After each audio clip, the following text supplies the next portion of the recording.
Attorney, maing aga si Admar po ito. Dito naman po tayo sa issue po na kumakalat ngayon, mga patungkol doon sa succession, yung government, whole of government reboot, yung military back na magkaroon muna ng caretaker ang Pilipinas, sakali mag-resign or mawala sa posisyon sina Pangulong Bongbong Marcos at Vice President Sara Duterte.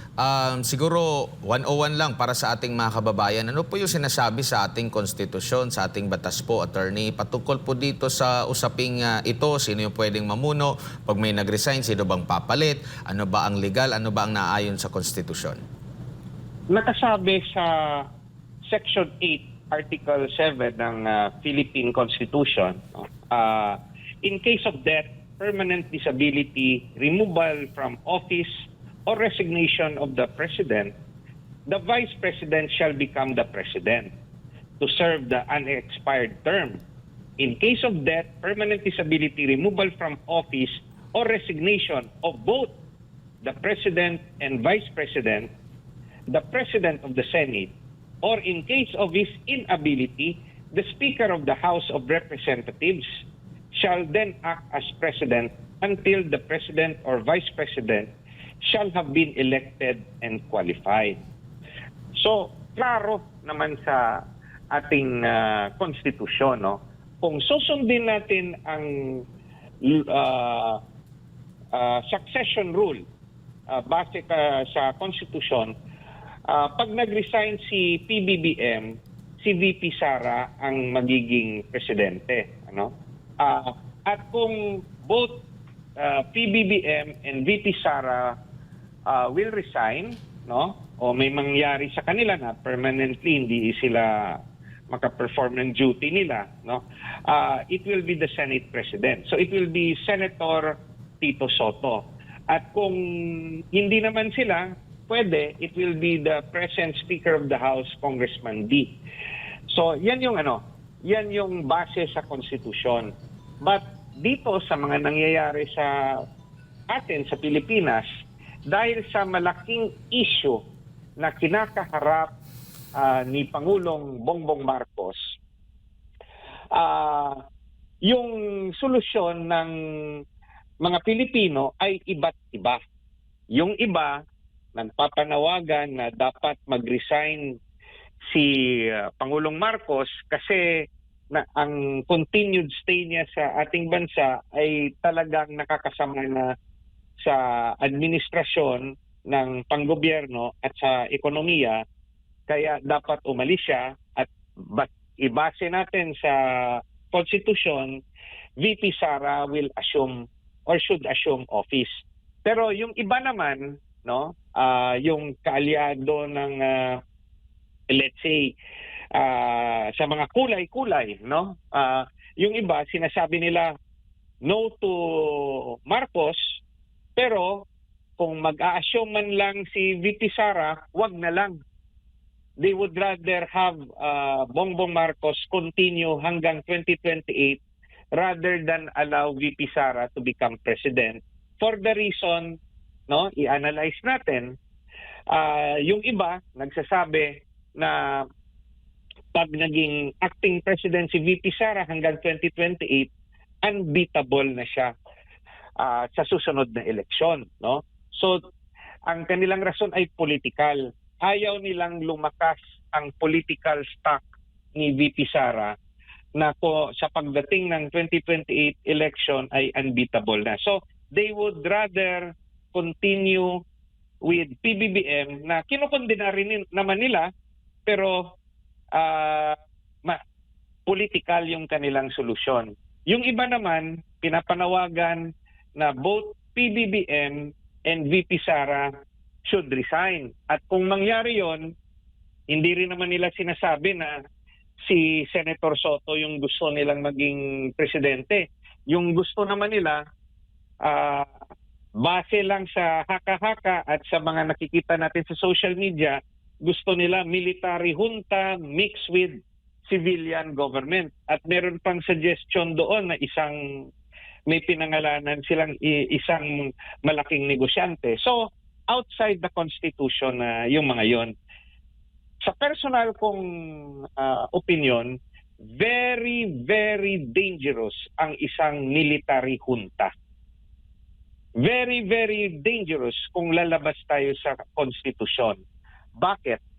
Dahil in general, at base sa human nature, power corrupts. Imagine natin, yung mamumuno sa atin may mga dalang barel. Kailan pa kaya sila bababa kung mag-enjoy sila sa kanilang posisyon bilang leader, bilang military junta? O yung negosyante, anong makakapigil sa negosyante na yung utak niya negosyante pa rin at habang nasa pwesto ay hindi pamumuno ng bansa natin ang utak kundi proteksyonan yung kanyang negosyo, yung kanilang mga negosyo. Kaya very dangerous yung mga opinion na dapat outside the Constitution yung succession in the event na mag-resign si Pangulong Bongbong Marcos. Pero ito po bang mga usapang ito, mga isyong sumusulpot na kagaya po nito, attorney, ay sintomas po na ang ating kasalukuyang gobyerno, kasalukuyang administrasyon, mahina o humihina na po at nakakaligtaan na ang kapakanan ng taong bayan kasi ito na lang po yung mga lagi pong nagsusulputan po ng mga issue? Yung mga malalaking issues na kinakaharap ni Pangulong Bongbong Marcos, wala nang solusyon ito. No?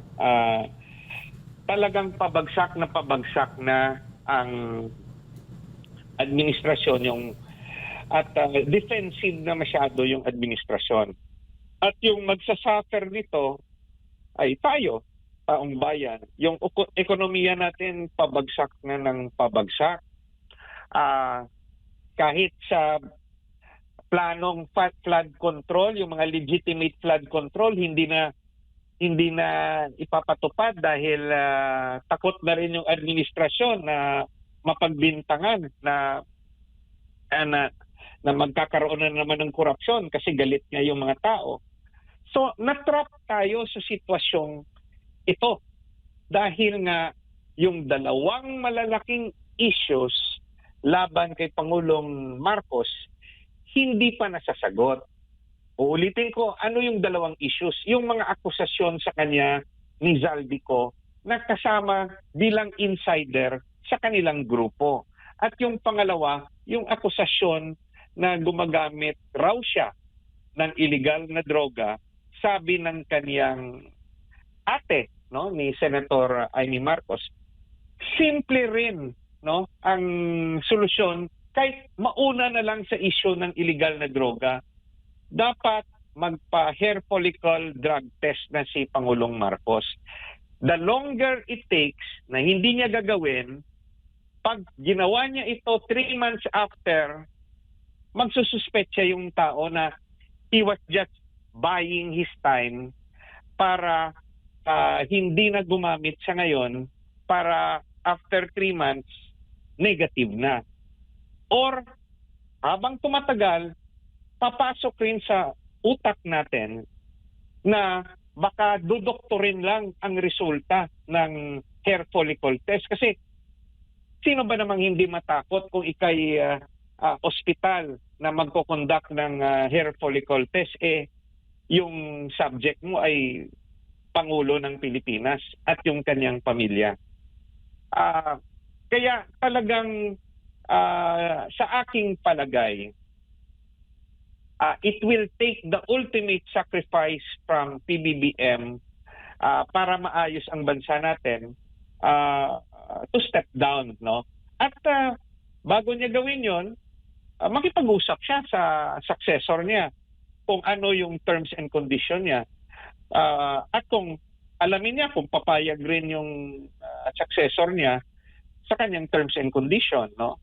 Kasi baka hindi rin pumayag at yung kanyang sakripisyo talagang totoong sakripisyo kasi hahabulin siya ng batas pag hindi na siya presidente. Imagine, we are asking him to resign once he loses his presidential immunity, di kulong siya. So yan yung reality, no?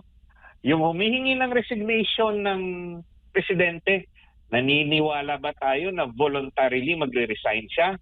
Ako, wala sa isip ko yan. Hindi magre-resign voluntarily si PBBM kasi pag ginawa niya yon, yung kaso laban sa kanya, yung akasasyon laban sa kanya, at dahil hindi na sila magkabate ng kanyang vice presidente, sa kanyang isip, hahabulin siya. So, yung sa mga nananawagan na mag-voluntarily resign si PBBM, do you honestly believe na gagawin niya yon? So yan yung tanong ko sa inyo. Yun nga lang, because he will not voluntarily resign, ang bansa natin pababa na ng pababa economically, ang gulo-gulo na natin politically, pabago-bago at yung pumapasok na mga balita tungkol sa korupsyon, dati pinag-uusapan lang milyones, ngayon bilyones na. Bilyones. Nakakasuka na, nakakagalit talaga. Kaya that is the price that PBBM has to pay, especially remember yung kanyang campaign slogan, unity, dati. At mahal niya raw yung bayan. PBBM, ano na nangyari sa unity mo? Watak na ang Pilipinas. Yung dati mong kasama, kalaban mo na. Yung dating kalaban mo, ayaw ka lang pa-resignin dahil takot-takot sila kay VP Sara na mamuno bilang presidente. Magulo ang Pilipinas at wala akong nakikitang kaliwanagan unless na magkaroon na ng bagong gobyerno. So, hindi natin alam kailan yun mangyayari.